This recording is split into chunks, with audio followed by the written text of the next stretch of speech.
All right, we're going to begin. Start the meeting by calling it to order and roll call. Director Assad Lucas? Here. Director Battistelli?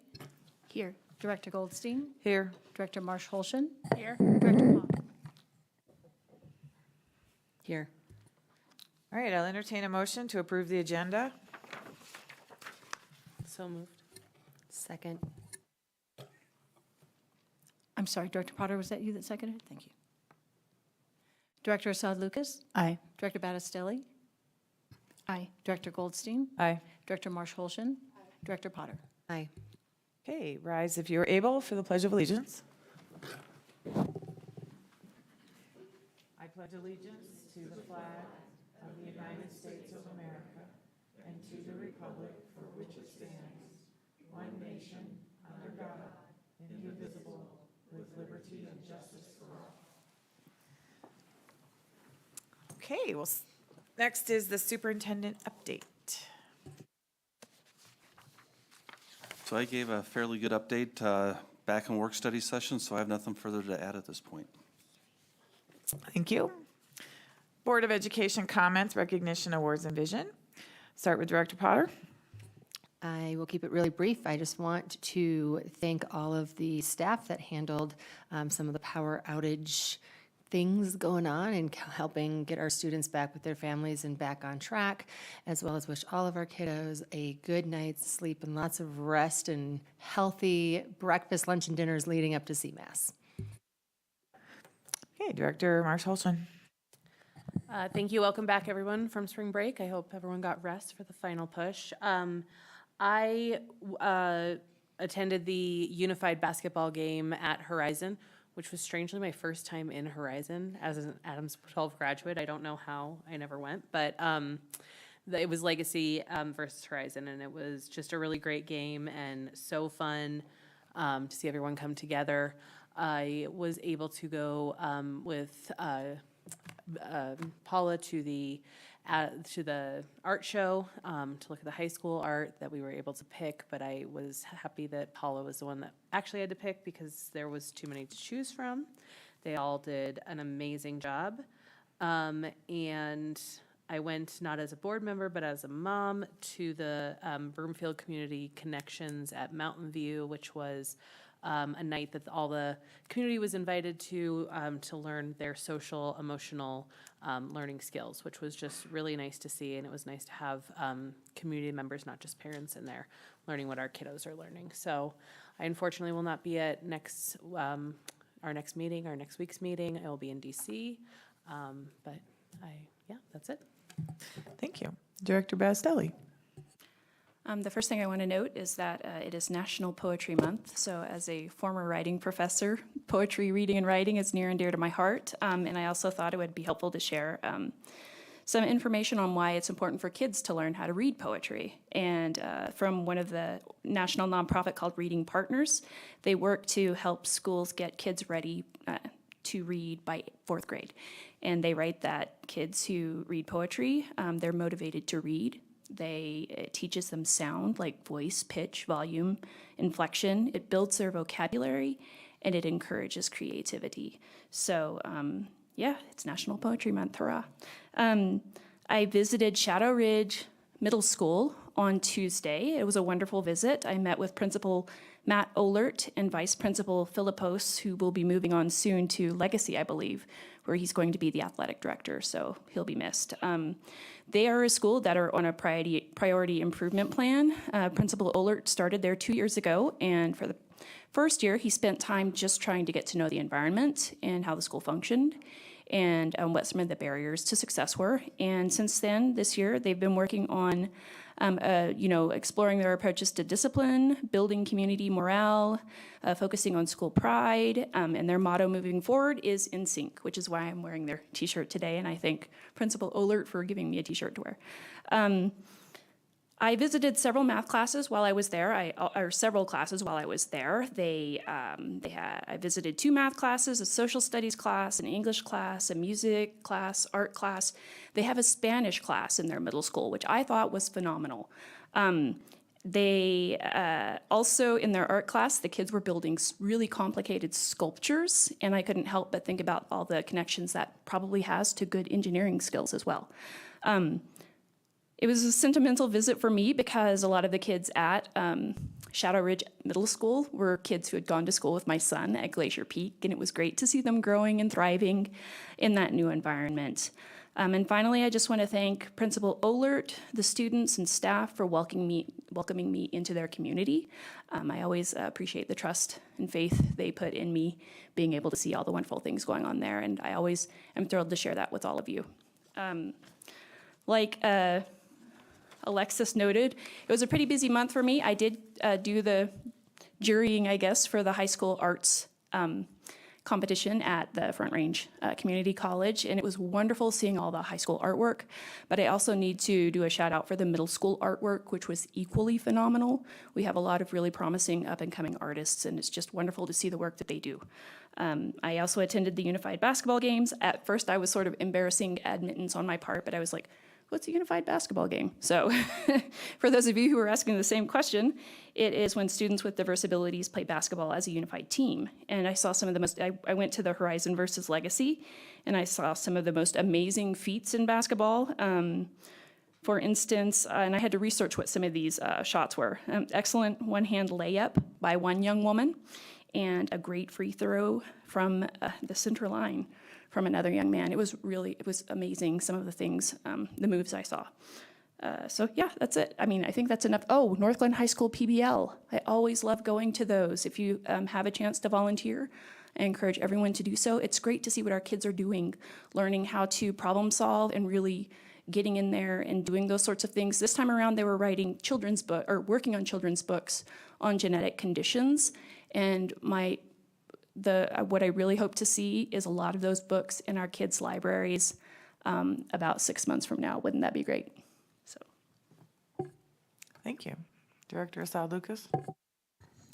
Good evening, everyone, and thanks for being here. I had the privilege of judging middle school art, and it is probably one of the hardest things I have to do. There's just so much talent, and same. I was, going through and looking even at the high school and thought, like, I'm so glad I only have one level that I have to pick art because it was incredibly hard. But it's fun to watch or to see the potential and the growth of talent for students.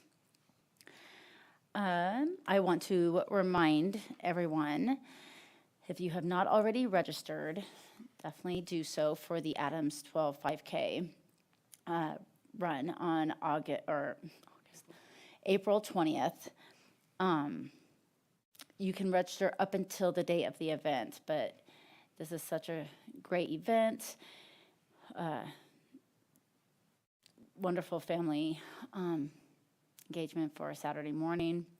And one of the possible guests, if he doesn't have to leave the country during that time, will be Jason Romero, who's been a special guest in past years. But for anyone who may not know who he is the first and I guess only at this point blind athlete who ran across the United States in 4 months.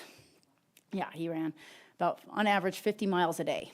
So, but yeah, he has such an incredible story, and as a former Paralympian, and yeah, will hopefully be able to attend. But it's just a great event overall, and great way to come together as a district.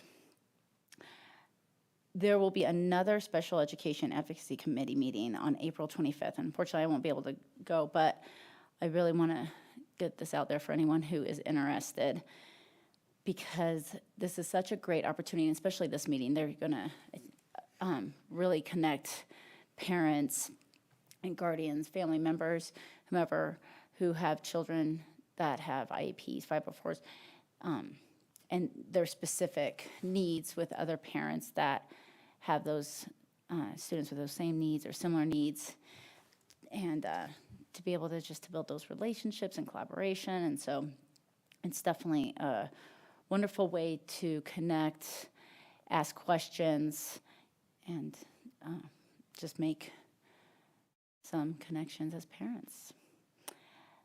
Lastly, as a therapist who works with disabilities and in the process of getting one of my own children identified, it is Autism Awareness Month. So I want to just highlight that and the importance of, well, just recognizing the needs, but also the growth we've made in understanding autism in the past decade.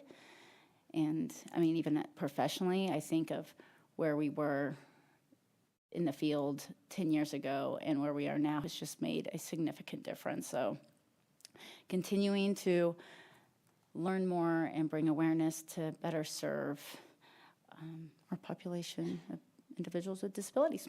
So that is all I have. Thanks again for coming this evening. Thank you. Welcome, everybody.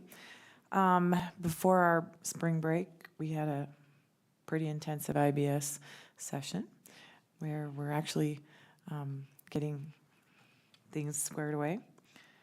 I too went to the genetic diversity PBL over at North Glen, and I guess that they are going to pick a few of them to publish the books. And it's kind of interesting too because I was a biology teacher and I know somewhat a little bit about genetics. And the genetic diseases that they had chosen, it was very interesting just thinking, oh yeah, I remember studying that 20, 30 years ago. And just that, and to see that part of the whole thing of making the children's book also was learning about the genetic disability. And some of them picked genetic disabilities that we really don't see a whole lot around, but some did. And that was great. They put a lot of work into that. I too went to a couple of basketball games for the unified basketball teams for Special Olympics. I think I told you I'd gone to Thornton at North Glen before break, and then I went to North Glen at Mountain Range also. And it's always a pleasure to see how everybody cheers everybody on. It's not like it really doesn't matter who wins because they all win. And then afterwards, they all have like ice cream and stuff. And the teachers there, they do everything from running the clock, which I don't know if you've ever noticed, but they take liberties to make sure that kids get lots of time to do what they need to do. There's no shot clock, but sometimes the clock goes kind of slow so that the last bucket can get made. And then, when the teachers will ref, and the kids they just genuinely have so much fun. And yeah, I saw a 3-pointer too. I was like, wow. I got to attend my first meeting with the Broomfield Urban Renewal Authority. We have one representative on that represents all the school districts who touch Broomfield County. There's like 5 of them. And then I went to Federal Heights on Monday, and they must have gotten the memo about Poetry Month because the 3rd graders had made poem, and there was a template for it. But then they also they had it posted outside the room, and then they had a QR code, and if you scan the QR code, it went to a recording of the student reading the poem. So listen to a few of the kids' recordings of the poems. And then my break, I really went back to my, Vincy, went back to my origins of taking kids to Washington, D.C. I took them with Vincy once. And I took my son and my husband, and I made sure that they got the 8th grade field trip experience in D.C. And they were pretty tired, and we did it all in the rain and on the bikes, and we went to the Capitol, we went to the White House, we went to all the Smithsonians and the monuments, and Director Assad Lucas, you think I wear you out? You should have seen what we did for 5 days there. So, but you know what? It was an educational experience, and it's just a massive educational experience, and I think every person should get to know the nation's capital and what it has to offer at some point in their life. So that's that. So with that being said, we'll go on to the next item, and it's the Board Committee Liaison Report. So we'll start with the DAC. So this time I'm doing a better job than I did last time. I made them that promise. So the DAC is the District Accountability Committee, and the discussion this time around was It's important to know that one of the things the DAC does now is it sends liaisons to the school accountability committees at each school. They have those.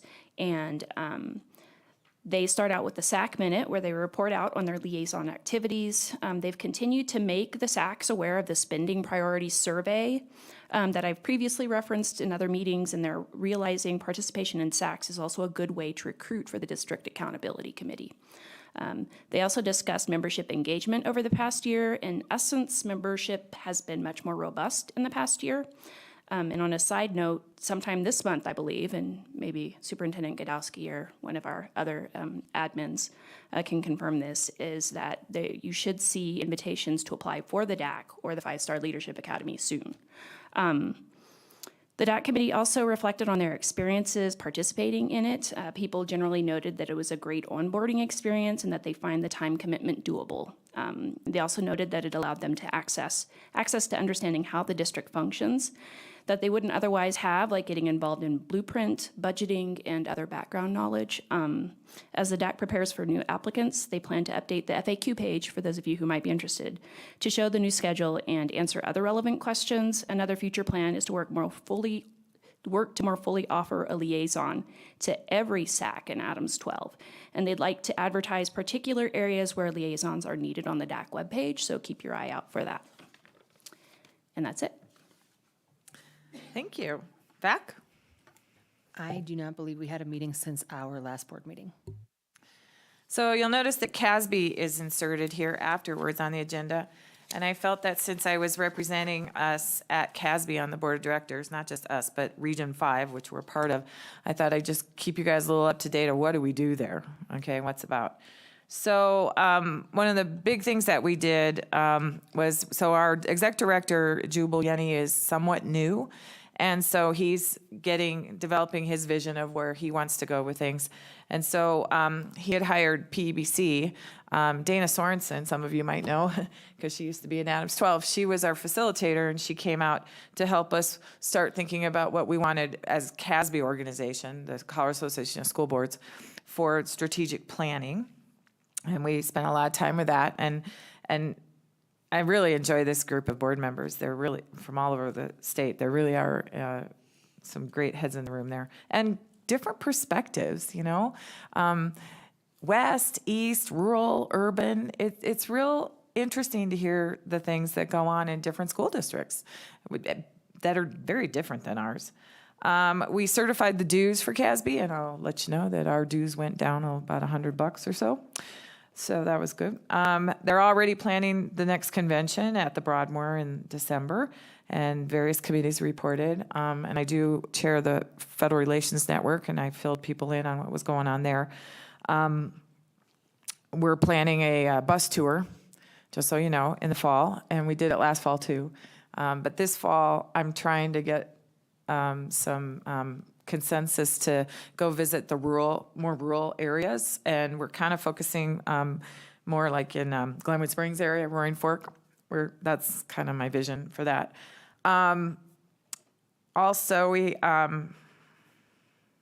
got a report from Angelica Schroeder, who represents the State Board of Ed, and we got a report from Jubal Yenny. So that board meets 4 times a year, and we met at the case office, CASB case office down on Evans and Monaco.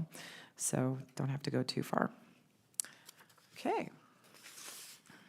Now we're on to general public comment. Adams 12 5-star schools honors and I'm sorry, I've done that again.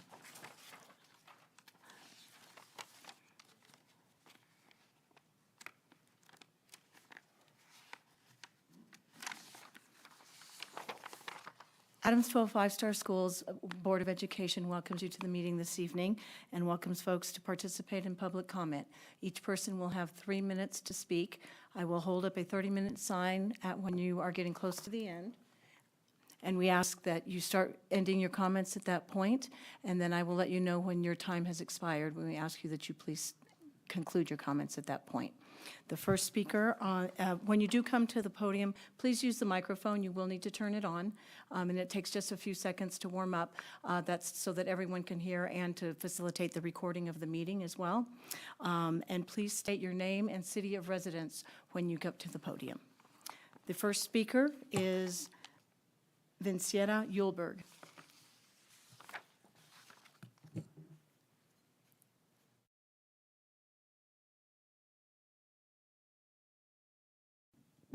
Okay, is it on? Okay. Good evening, Mr. Godowski, Board President Goldstein, and board members. My name is Vincietta Yulberg. I come to you tonight wearing 3 different hats. As a grandmother of 2 Adams 12 elementary students, as a taxpayer who moved from Jefferson County to be able to vote for all things that benefit children in the district where I work, and a 5th grade teacher who is in the final years of a magnificent career here in Adams 12. As I begin tonight, I am asking a question for each of you to ponder while I am speaking. If we are in the business of doing what is best for kids, working to achieve our mission to engage and inspire all students to innovate, achieve, and succeed in a safe environment by ensuring high-quality instruction in every classroom, then why are we increasing class sizes rather than looking elsewhere for viable options and potential cuts? I work at Silver Creek Elementary School as a 5th grade teacher. My team was reduced from 4 to 3 during the current round of reduction in force. Our building also lost a kindergarten teacher and a 1st grade teacher due to a reduction in enrollment. I understand it is necessary to cut positions with declines in enrollment. However, according to the Regional Educational Laboratory research, this shows that if our children are not at grade level by 3rd grade, they are 25% less likely to graduate from high school. The rates are higher for below basic grade levels. Class size is what impacts kids. My biggest concern is with the primary grade levels. No primary classroom should have more than a total of 22 to 24 students to ensure that each child is receiving the high-quality instruction they need on a daily basis from his or her teacher. This cannot be done effectively when we have primary classes with 25 to 28 students. I ask why, as a district and Board of Education, you have decided to cut teachers who impact our children on a daily basis instead of considering other options such as those in a staff position that do not work directly with students. Silver Creek is a high-performing school with teachers who independently seek out professional development to grow as educators. Wouldn't it make sense to differentiate school needs from building staffing needs when budget cuts are going to be made? I know that with the financial challenges in the district, parents do not readily feel the impact from the loss of these positions, but will quickly voice their concern when class sizes are too big. I urge you to please reconsider the cuts you have made that directly impact the primary education, instruction, and well-being of our children, my grandchildren, and the future educational system at Silver Creek, as well as Adams 12 School District. Thank you for your time this evening. Thank you, Vincy. Lori, on that one, I just want to share some more information that I hope gives some perspective on this topic. So let me pull up something real fast that I had until a minute ago. So I share your interest in having lower class sizes. I share the interest that a number of educators have reached out to advocate for recently in terms of greater compensation. I share the interest in having more middle school sports, outdoor education, greater specials opportunities and things like computer science that right now are just at a few buildings instead of throughout our system. And yet at the same time, I've spent spring break and a good chunk of time over the last 2 weeks building the case about why our state needs to think about school funding differently, because a lot of the reason why we have class sizes that might be larger than we want and compensation that's lower than we'd want it to be and less programming than we'd like to offer is that our district's at a huge financial disadvantage compared to just about every district in the metro region. So I'm just gonna share a few statistics. One of the things that I've gathered is how much mill levy override money we get per child in Adams 12 compared to the other 15 school districts in the metro region. We are 13th out of 15th. We have more mill levy override money, only more than Adams 14, which gets about $900 per student. and 27J that gets a little bit more than $1,100 per student, we get $1,903 per student. Your former district, Jeffco, it's 2009, so they have about $100 more a kid. But the big differences start to happen as I go up this list. So St. Vrain, they're at $2,595 per student, so more than $600, almost $700 more per kid there.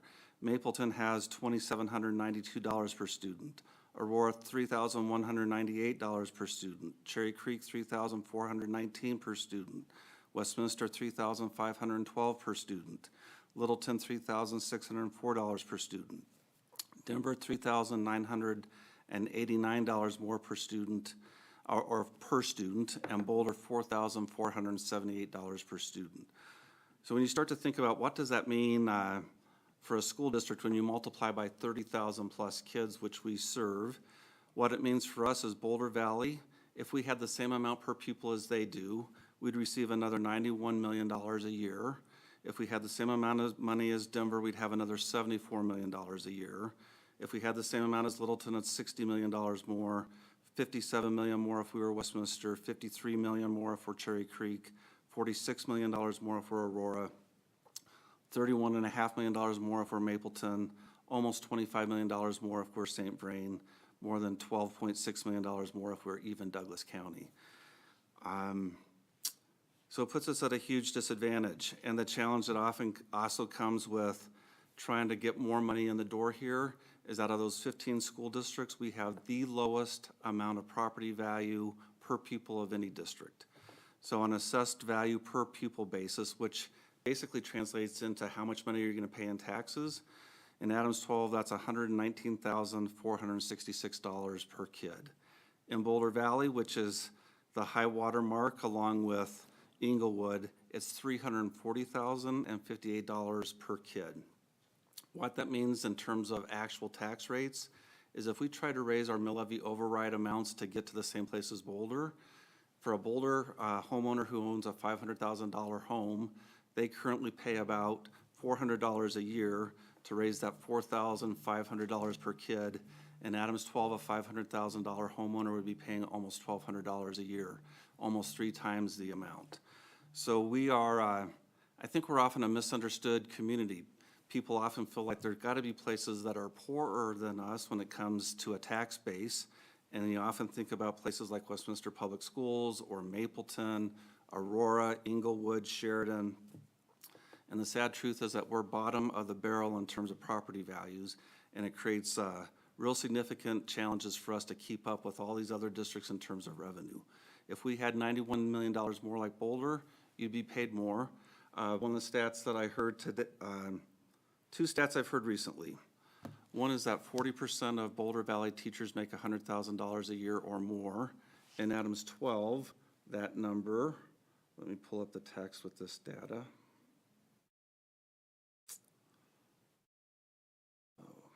We have 106 educators out of our 2,450 who make $100,000 a year or more. So it's about 4.5% compared to 40% plus in Boulder. I'm saying this not to have people feel like, gosh, it really is no good to be in Adams 12 and this is an awful place to be. But I'm just trying to create some perspective about why we have to make some choices about class size, about programming, about compensation, that are not the ones that I would want to make, and I'm sure my colleagues here at this table would want to make. And at the same time, you know, often the place you would look to try to reduce class size increases at the elementary level or throughout the system is in terms of administrative support. There's 178 school districts in Colorado, and we're 172nd out of 178 in how much we spend on administration. We're at 6.32%. The only district that's credibly lower than us is Jefferson County at 6.2%. There are some smaller districts out in the state who are lower, but we're 172nd out of 178. We try to keep this place as lean as possible, even though that's not often the narrative out there. There are other districts around. Adams 14 spends close to 12% of their budget on admin. Mapleton, that's 12.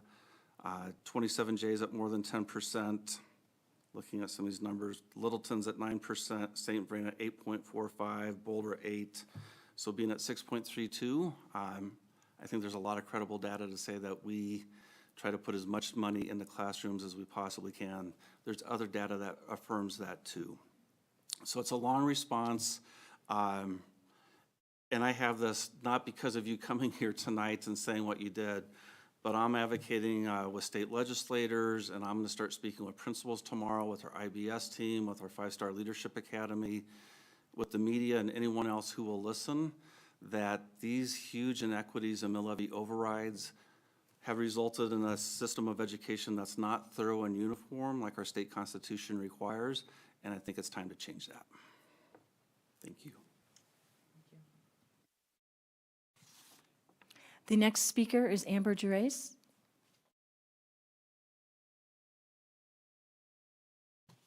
I did sign up twice, so I apologize for the third one. Okay. Is it on?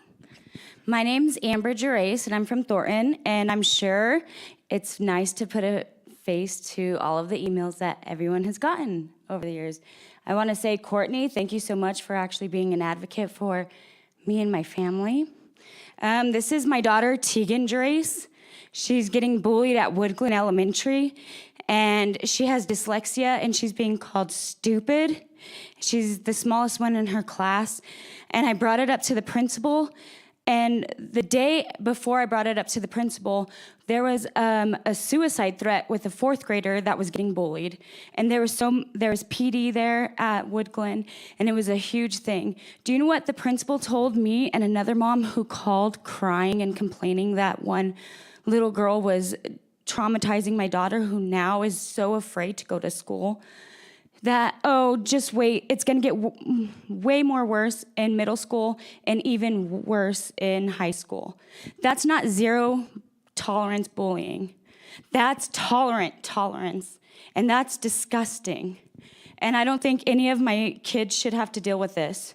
My daughter is on an IEP, and she gets called stupid. She gets discriminated against, and the principal she puts the perpetrator in with the 2 victims and doesn't have any kind of wherewithal to call the parents of these little girls to be in the same room. And my daughter is now too afraid to go to school. And I know everybody knows about this. This is my son, Noah Gerace.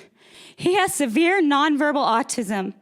He was locked in a storage closet by a principal, Matt Haviland from Woodglen.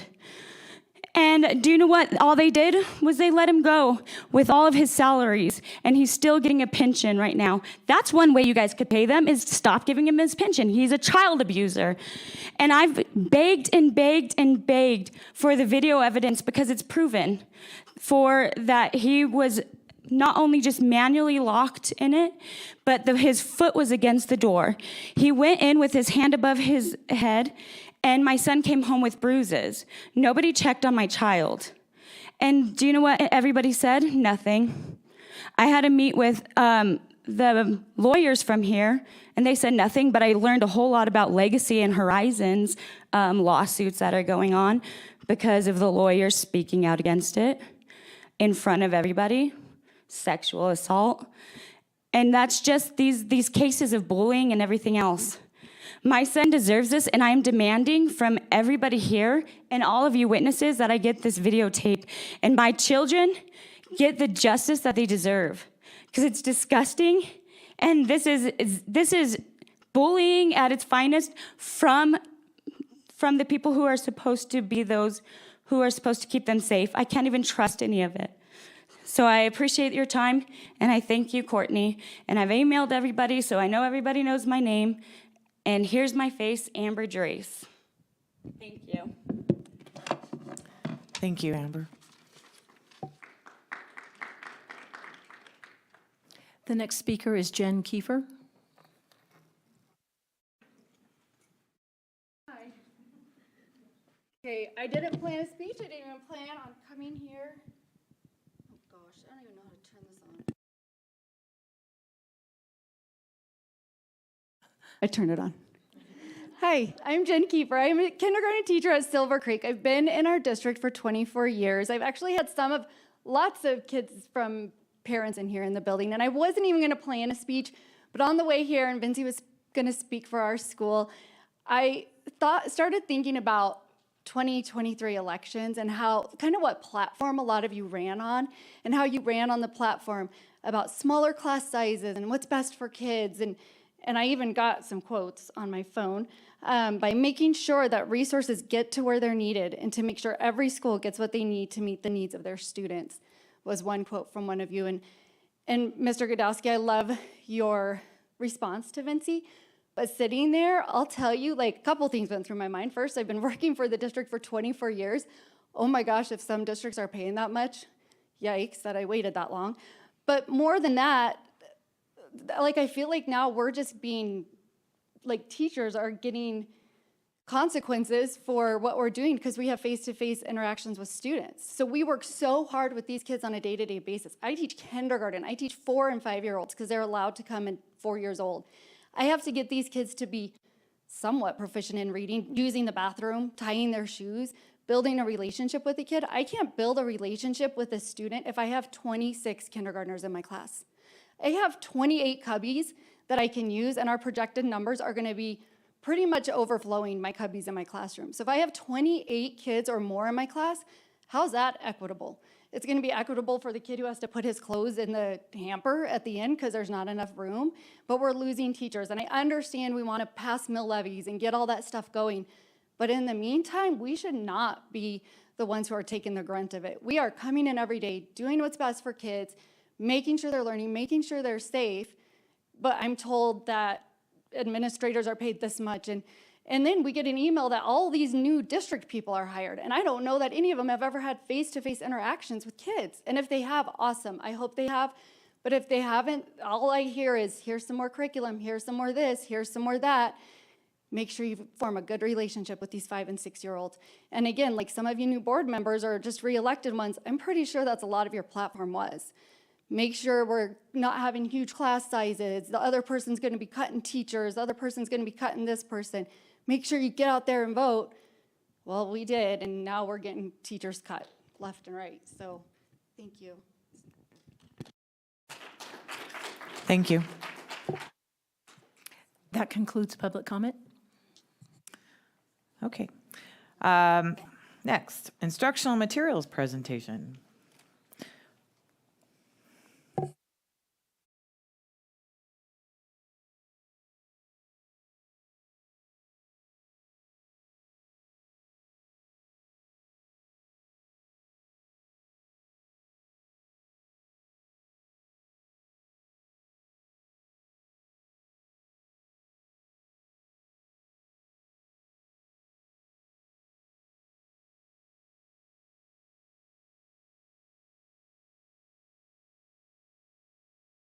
Good evening, board members. Kim Brady, Executive Director of Curriculum and Instruction, and really excited to have Valerie Miller from Student Support Services here with me this evening, and happy to walk you through our instructional materials review committee and the meeting that we had in March.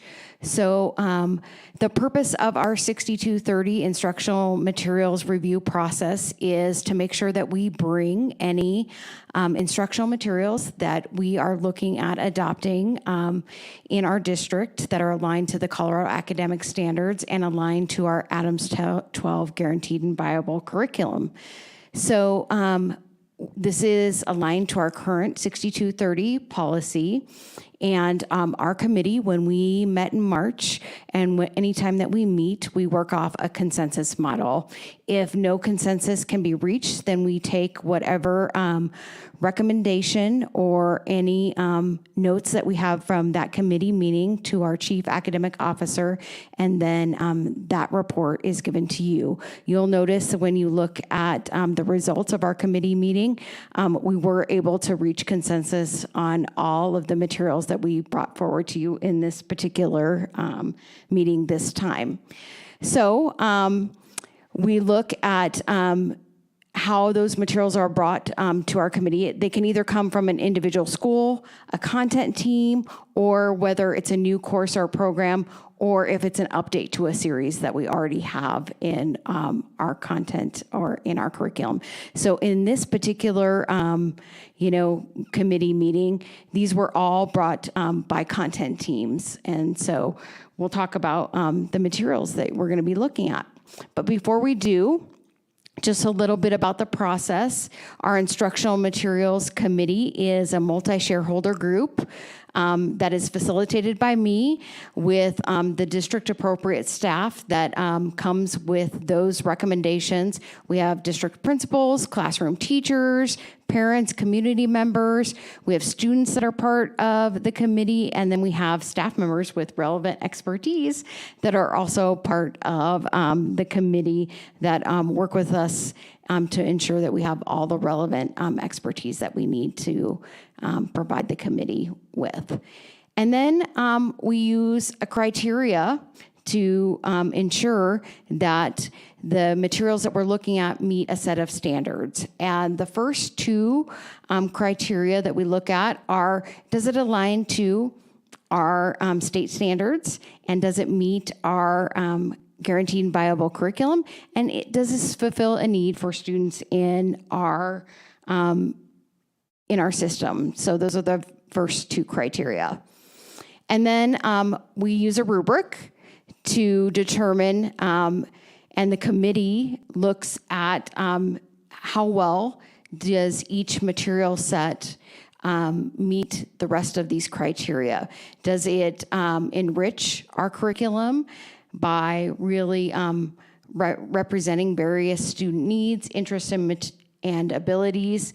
Does it present the material in a manner that's appropriate for all grade levels or the grade level that it is we're particularly recommending it for? Does it represent factual knowledge, literary appreciation, aesthetic values, and ethical standards? If it's a piece of fiction, does it have mirrors and windows for students to not only see themselves in, but also see others or other perspectives? And then lastly, does it set forth opposing sides of controversial issues so that our students can develop critical analysis of media or become critical thinkers? And does it represent all various different perspectives with religious, ethnical, cultural groups, and really think about how all people represent the contributions to our American heritage? And then does it show fairness towards those individual groups and those individual perspectives? So those are the criteria that are on our rubric. You'll notice this time around, we looked at a couple different sets of resources. We looked at resources from our culturally, linguistically diverse department for resources for elementary, middle school, and high school. And then from our Student Support Services Department, Valerie's going to talk about a resource called Circles. And then we also looked at a resource in the fiction lane from the 1619 project called Born on the Water. And so let's first talk about our culturally, linguistically diverse curriculum and their resource adoption. Part of their work and part of the reason why they brought this to us is because there was a change in the standards. And so WIDA 2020, which is the standards for our English language development program, there was a shift in their standards. And so with the shift in their standards, they needed to revise the guaranteed and viable curriculum for educators in the field. And with that, they needed to adopt some new resources.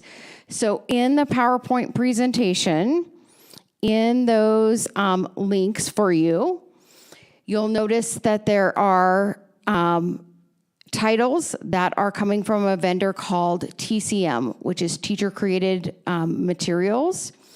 And those are titles that they have in particular curated. Like here is a title at kindergarten that could be a read aloud called Join In and Play.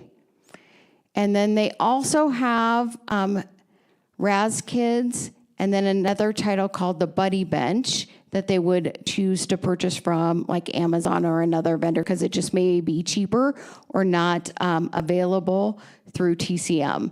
And then they've got that available, the same curated list for first, second, third, fourth, and fifth. So when our committee looked at this, they looked at the curated list for each grade level and then for each unit, and that's what they were looking to review. And then similarly, so elementary really was not only the text in hand from TCM, but also RAS Kids, and then News ELA, which are some online resources.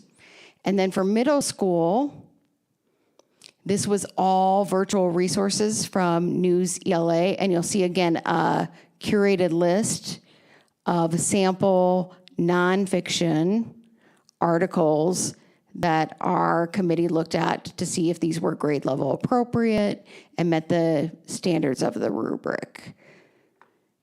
So in looking at that, the committee scored those appropriately and felt like for not only elementary, middle school, and high school, that everything received the full score and was appropriate. So moving forward, I'm going to let Valerie talk about circles. Okay, thank you. So as part of the work that has been done to expand the continuum services for students with disabilities, Student Support Services conducted a pilot of a social skills curriculum called Circles this fall with 3 of our middle schools, 2 of our high schools, and then 2 transition teachers in our 18 to 21 grades programs. Circles is a curriculum that's targeted for use with students that have developmental disabilities. The Circles curriculum is a multimedia teaching curriculum that makes information about relationship-specific social skills available for students with functional challenges. It's for students that are non-readers or students developing those kind of reading skills or kind of our non-traditional readers. For concrete learners and for other diverse learners, such as students that would be in our significant support needs programs. The curriculum teaches social distancing or social distance, appropriate levels of touch such as waving, high fives, hugs, and other skills like that, identifying feelings and appropriate interpersonal skills, and also social relationships through the use of color-coded concentric circles. So this starts with teaching the center circle, which they call the purple circle, which starts with the self. And then it teaches through the last circle being what they call the stranger circle. So it's teaching all of these skills in each one of these circles. The lessons are presented through scripted lessons, activities, and then also through video modeling. We concluded this successful pilot within our 7 sites this winter, and we're happy to report that it was very successful and very well received within all our programs through our teachers and our students. And then finally, I would just add in relationship to circles, you can see the scoring on the rubric that this also received very high marks from the committee. And the committee appreciated that there was also access to common language for all of our students with special needs to talk about what was appropriate boundaries in relationship to personal space, and then also in relationship to how they might interact with other staff members and other adults within their building. And then moving forward, our one piece of literature that was up for review this time around was Born on the Water from the 1619 Project, and a group of 5th grade teachers that are working on revising the curriculum and to ensure that we have more culturally diverse perspectives. Wanted to bring this particular read aloud forward in order for consideration. And as you can see, part of the standards in 5th grade with History Standard 2A and History Standard 2C really require that we have more diverse perspectives around the teaching of American history. And with that, within the unit, it also talks about not only ensuring that we talk about the interactions between diverse groups of people and how they impact life on the colonial regions. And so this particular text was brought forward to consider how our, people of color contribute to the colonial regions, and that they have a history prior to slavery. And so that it just provides a more humanistic view of this particular population and the development of the southern colonies prior to the enslaved labor period. And so you can see the committee's thoughts, perspectives, all really positive, lots of comments about the beauty of this particular text and how it was really appreciated that this was a perspective that was maybe lacking in our curriculum prior to.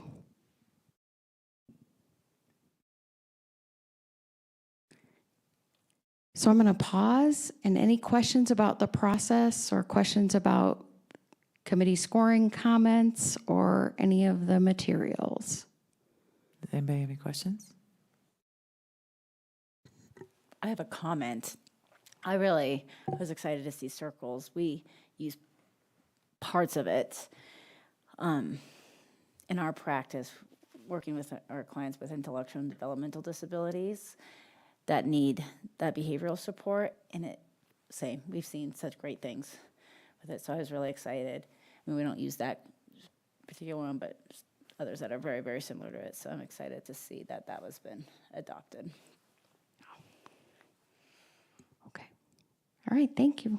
I was going to say, I do like in the rubric, we include the cultural lens piece and taking a look at making sure we have diverse perspectives that mirror, and also, what was the phrase you used? Windows. Mirrors and windows. And windows, yes, that we have that as a criteria. My question is whether or how we also, and I know the material is suggested by CLDE, and I'm wondering whether there are also other avenues to source really excellent material. Not that we're not sourcing it now, but just for consideration. Like, I would love to hear recommendations from other committees on potential materials to include, like the American Indian Parents Association, or is that the complete title? I can't remember. And also the Special Education Advocacy Committee and things of that sort to create an even bigger pool. The other thing I would love to see is some sort of review from a person directly being mirrored, I guess, in that text, right? So a case in point I would think is with circles, it would be fascinating to hear, just hearing from Amira, having used this and having a child who may qualify as having a developmental disability. They might have interesting insight, perspectives, suggestions to share that the committee might find helpful. So these are just some things to consider, some ideas I have off the cuff. But the process as is a pretty robust process. Well, and I do want to add, APAC they do have a lot of conversation around text, like how to get more that they feel would align better with their culture, beliefs, and things like that. And we also provide additional books to them. So I do know that committee specifically does try to feed more back to our resources.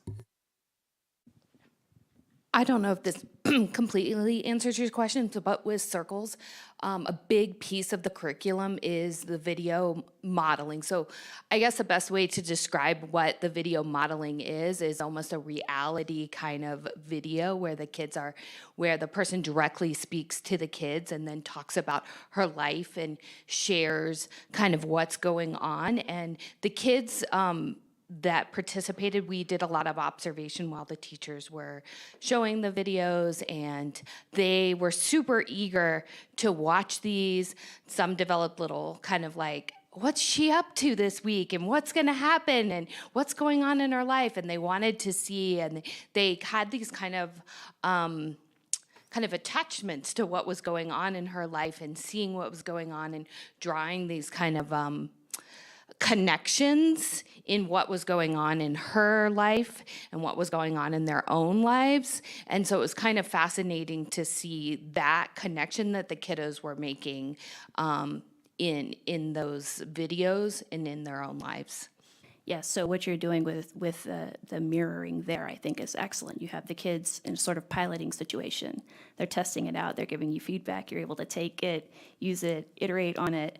That's all wonderful stuff. And it's just a matter of, my question, I guess, is more like how can we make this like with everything that has a mirroring component, right? Yeah, I think anytime we can get that real-time feedback from students, is this reflective of your experience, and have more of those authentic engagement kind of opportunities. Yeah, definitely. Okay. Thank you. Thank you. Okay, on to the board department budget. You have the proposed budget in your packet. And look it over. It's not like we spend a ton of money, but there are some things that we have to spend it on, and some of the things we have a little bit of leeway. One of the biggest differences that you're going to see in the proposed budget is budgeting a little bit more for professional development for us. As you know, Mayor and I go to NASB Advocacy and Equity in January. Just for the record, we fund our own hotel and airfare for that. I've gone several times now, and so has Mayor, and it's a very valuable conference. So we propose that in the budget. NASB has an annual conference. They just had theirs last weekend. We didn't go, but we did go to San Diego a couple years ago. So those are things that we can think about maybe differently. And one of the other differences is that Francis's expenses and salary have always been our full responsibility, or should I say, our administrative assistant. And then moving in, when we get our new administrative assistant, we're going to be having, we're sharing her with other departments, so we don't have to budget for her whole salary because another department is taking that. The biggest one, you know, as you see, is the audit and the election fees. You never know what the election's going to cost, but you know, we have to predict within a reasonable amount. And then the ACFR, the comprehensive audit, too. Does anybody have any comments or questions? Okay, if any come up, just holler. All right, we also, okay. Actually, I'm sorry, I have a quick question. When we create this budget, when we plan for NASB and CASB, are we planning, do we pay as a whole for our district to go, or do we pay per board member?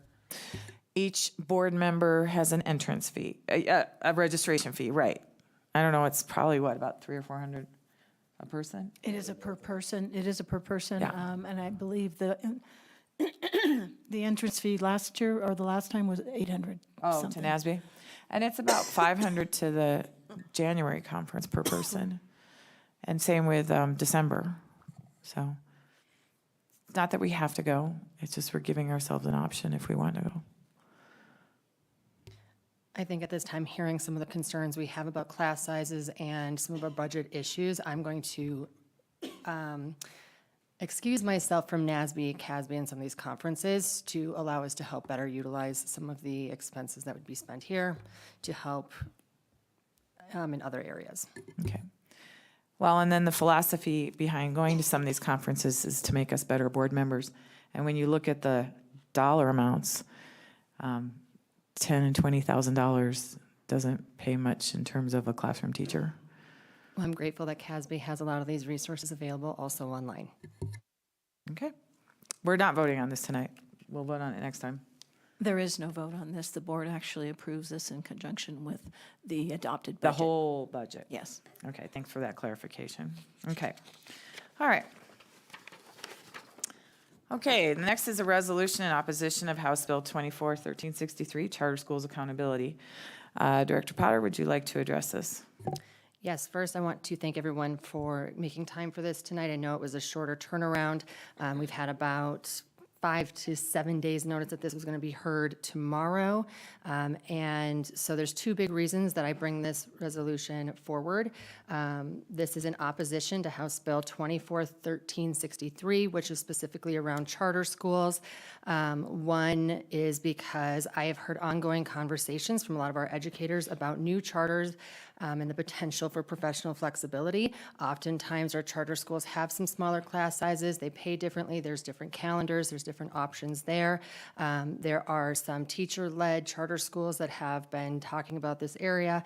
And so I want to make sure that we consider some of our educators' needs. But also, the second reason is because I believe that we should support all amazing Adams 12 choices, and this 54-page bill has the potential to significantly alter how charter schools operate without adequate input from stakeholders. There were 40,000 plus emails sent to legislators, many of which were from Adams 12 in opposition, and I believe that we should follow our pattern and respect our community and rise in opposition on this bill.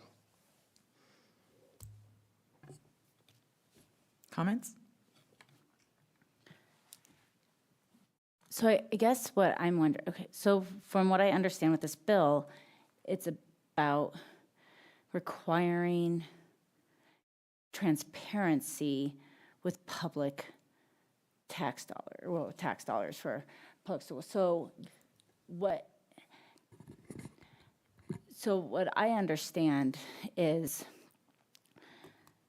the bill is requiring that all schools provide the exact same level of transparency of how those tax dollars are being spent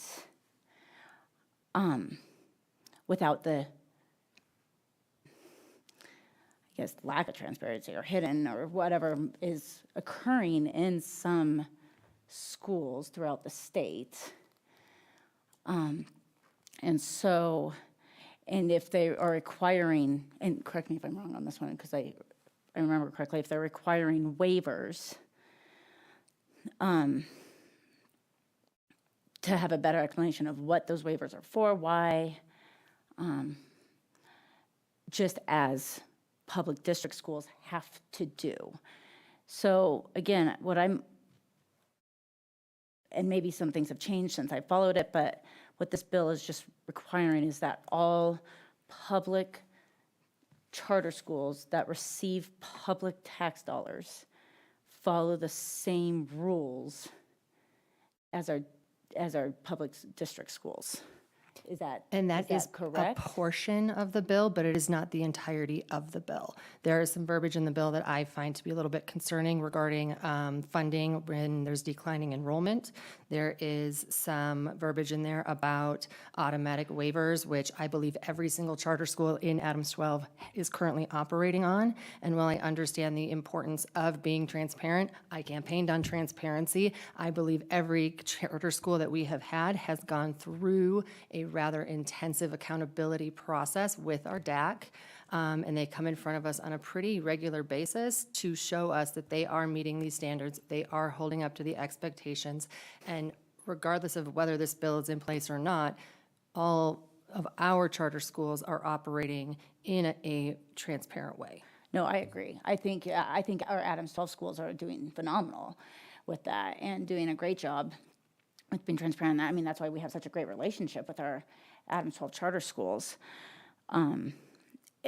And I think, though, too, like what this really is, so, and I can understand some of the opposition, but, you know, our Adams 12 charter schools are doing a lot of what, pretty much everything, that I think this bill would require. Unfortunately, that is not the same with many charter schools throughout the state. And so I guess that's really my, at least personally, it's like our Adams 12 charter schools are kind of a shining star. And that hasn't always been the case either. I mean, just a handful of years ago, Stargate was not in a great place with transparency. And so I think now that we have great leadership there, things have definitely changed. And so I just think, though, this, if, I have such a hard time that if people are getting public tax dollars, they need to be transparent. And I will say that it is not necessarily our job as elected Adams 12 board members to make decisions for other school districts. And when our charter school community has spoken out about this bill, it is somewhat our responsibility to look at that and listen to our charter community who are going to, they're more subject matter experts than we are when it comes to the charter schools. And that is why, again, I had asked for opposition. They can bring it back next year. Usually they take bills, if they die, they revamp that and they bring it back. And they can then use some of that time to listen to the 40,000 emails, to talk to the charter school leaders and come back with a plan that does not completely gut the charter school system, which this bill will do. I guess really quick, I'd be curious. I have not personally received any emails or any communication from any of our charter schools about opposition to this. I mean, and so that's why I'm kind of surprised. I mean, I feel like I have. I mean, you can reach out to any of these charter hold on. schools to ask said question. Well, I wasn't And if they reach out finished. to one board member, you know, that's. I believe that Director Assad Lucas was in the middle of a sentence and you interrupted her. What I was going to say was that I'm happy to reach out and ask, but I think if they felt this strongly about it, they know. I mean, especially we've frequented and visited these charter schools, and we have a really good relationship with the leadership. And I would like to think, and I could be wrong, and that's why I'm going to reach out, but I'd like to think that they would have reached out and just shared their concerns and their feedback. And so I will definitely do that, but I have not received any information yet. Alexis? Thank you. So to echo that, I think I would really like to drill down with our charter schools on what pieces of this bill, you know, obviously the bill summary is very different. I went on the Secretary of State's and looked at the lobbyists that had registered for it and against it, which was definitely interesting. But I mean, is it the 5% cap? Is it the because there's a lot of pieces in this bill that I think are extremely important when we talk about transparency. The fact that a board member can't have financial interest in a charter school, we've had that in the state. We've had that in multiple districts, and that is inappropriate. These are public dollars. So I again, understand, and I very much, in my own work as a government relations person, worry about the unintended consequences of policy. So if there are very specific pieces in here that our charter schools worry about, I'd like to hear that. But otherwise, there's so much in here that I know Adams 12 is doing. I know that's why I trust our charters. I know other charters in the state aren't doing, and I think that they should be held accountable. Do you have anything to say, Paul? I mean, and I understand Courtney's had it came out 7 days ago, and Courtney's had a few days to put together the resolution. At this point, I just don't feel like we've heard enough from various stakeholders, and I don't feel like I know enough about the bill, and I feel like being the person that I am, I need to know more before I do anything with it. Well, I do know that the bill's been out for a long time, and it's been scheduled for quite a while. The hearing's tomorrow, I know that. And I think, too, that I'll just echo what Mira said. Our charter schools, I don't think this bill really affects them at all. And I think that our charter schools, we do have a good relationship with them. We do have, they're transparent. I will say, as a school board, us, elected school board, we don't really have much say in what they do, except when it's time to renew their charter. I think this bill pertains more to charter schools who are in the Charter School Institute system. Is there anybody from the district that wants to reinforce that? Or? So I don't know that staff has a lot of detailed knowledge about this bill, to be candid. It's 54 pages long. There was a conversation I had recently with our Deputy General Counsel about it, and given other pressing things and our perception that monitoring the bill was likely the best path forward, there was some discussion that the bill was likely to die in committee. My direction to Deputy General Counsel was not to spend hours and days looking through it all and preparing a memo. So I don't know if there's any more review that's happened since then. I'm surmising not, but Phil, if you know anything more about the bill, would appreciate your thoughts.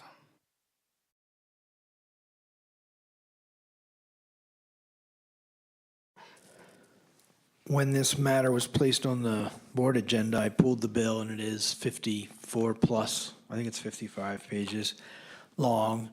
I read the summary and I skimmed it. It does a lot, and it's, I believe, easy to predict that charter schools in general would not be in favor of this bill. But I don't think it has much effect on Adams 12 today.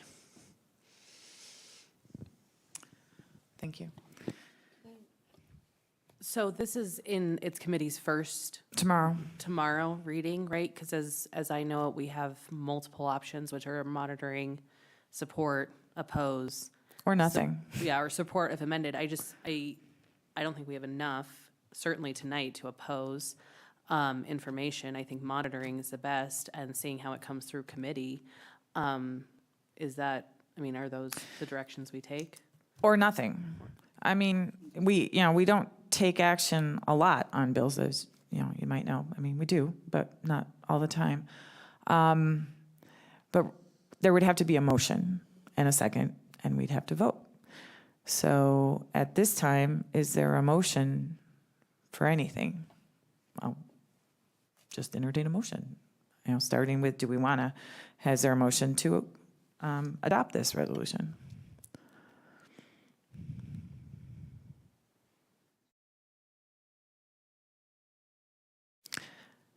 Does Robert's rules say I have to ask that 3 times? I did my wait time? Okay. Okay. I always thought it was. Okay. Is there any other discussion on this at the moment? Again, I just want to thank you guys for taking the time to at least have the discussion around the bill, and thank our general counsel for looking it over as well. I would like to thank that. This is a moment where we are greatly appreciative of Phil Spare and his willingness to wade into a 54-page draft bill for us and offer his take. Thank you. So I've said this before, and I'll say it again. If there is a piece of legislation that you want us to pay closer attention to, feel free.